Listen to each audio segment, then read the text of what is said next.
Hello friends, welcome to mom semi food kitchen channel. ఇవాళ రాగి పాత్రలు, ఇత్తడి పాత్రలను ఎక్కువ కష్టపడకుండా, ఎక్కువ తోమాల్సిన అవసరం లేకుండా ఈజీగా ఎలా క్లీన్ చేసుకోవాలో చూపిస్తాను. ముందుగా ఒక గిన్నెను తీసుకోవాలి. అందులో 2 స్పూన్స్ శనగపిండి, 1 స్పూన్ పసుపు,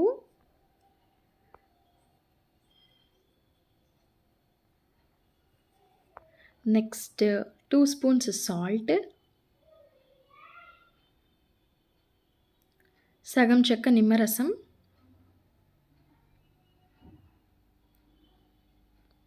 2 స్పూన్స్ పుల్లటి పెరుగు యాడ్ చేసుకొని వీటన్నిటిని అన్నీ మిక్స్ అయ్యే విధంగా మిక్స్ చేసుకోవాలి.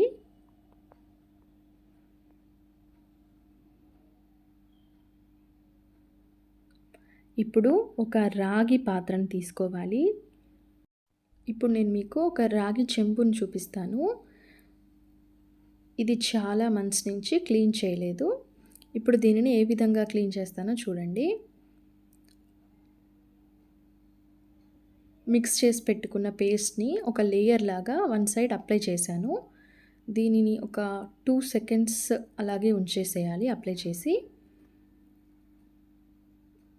మీరే అబ్జర్వ్ చేయొచ్చు 2 సెకండ్స్లో ఎంత చేంజ్ వస్తుంది అనేది. చూడండి, 2 సెకండ్స్ తర్వాత ఎంత చేంజ్ వచ్చిందో. ఎక్సలెంట్గా ఉందండి రిజల్ట్. తప్పకుండా ట్రై చేయండి. అదేవిధంగా మిక్స్ చేసుకున్న పిండితో చెంబు మొత్తాన్ని వాష్ చేసేసుకుంటున్నాను. ఇది ఫేక్ కాదండి, ఇది రియల్ అనమాట. రిజల్ట్ చూసి మీరే షాక్ అవుతారు. ట్రై చేయండి తప్పకుండా.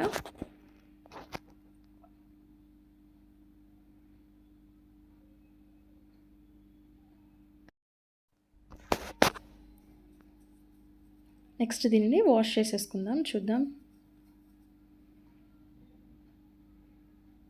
చూడండి ఎంత క్లీన్ అయిపోయిందో. లోపల సైడ్కి బయట సైడ్కి ఎంత డిఫరెన్స్ ఉందో చూడండి. ఇక్కడ వేరొక గిన్నెను చూపిస్తున్నాను. దానికి దీనికి ఎంత డిఫరెన్స్ ఉందో చూడండి. అదేవిధంగా మనం లోపల సైడ్ కూడా క్లీన్ చేసుకుందాము.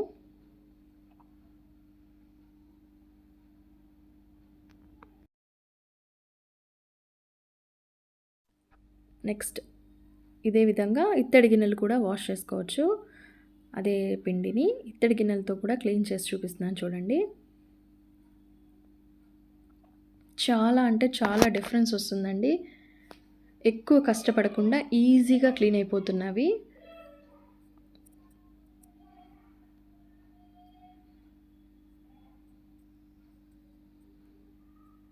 చూడండి ఎంత నీట్గా క్లీన్ అయిపోయిందో.